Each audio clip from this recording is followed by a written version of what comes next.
how does a 50 millimeter translate to the viewer? What does to me? What does it mean? Yeah, to me, a 50 millimeter in the days of 35 millimeter film in that image size, a 50 millimeter was a little bit longer than what was normally considered normal human field of view, which was in the 30s. In my opinion, like a 32 millimeter in the 35 millimeter chip size, film gate size, correlated to that. But with these larger format chips, a 50 becomes a bit more like a 38 mil, 40 mil, so it comes closer to your standard human field of vision, where you can present a wide scene as if you're there, standing there in person.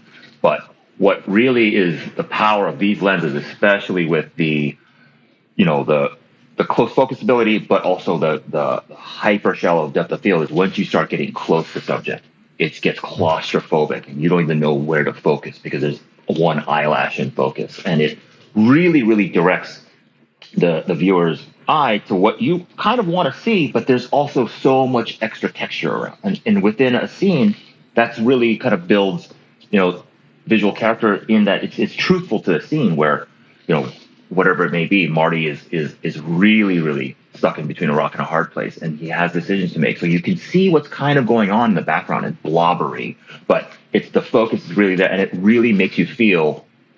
And it's not just like using a telephoto lens or a tight lens and getting that shot just this close.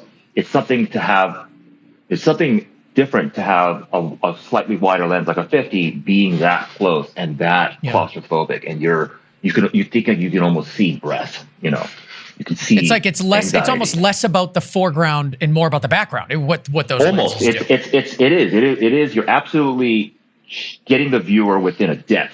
On the Z-axis. You're inviting them to explore depth within the space and hopefully within the character, obviously.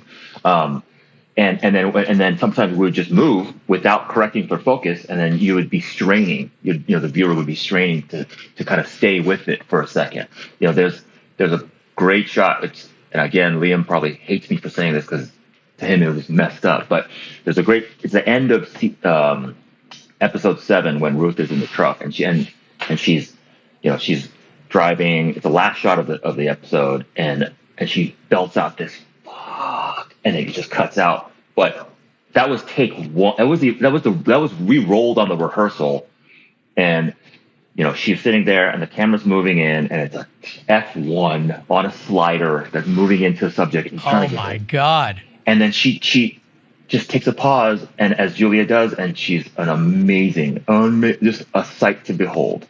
Just witnessing just this explosion of creativity, brave bravado, jumps into the ether with her acting. So she just kind of leans back, and it goes way out of focus for a second. And then as we're getting closer, try to catch up, she just bolts forward and explodes. And it just, technically it's a mistake, but it is just perfect. But that type of lens really let you fall into a beautiful mistake.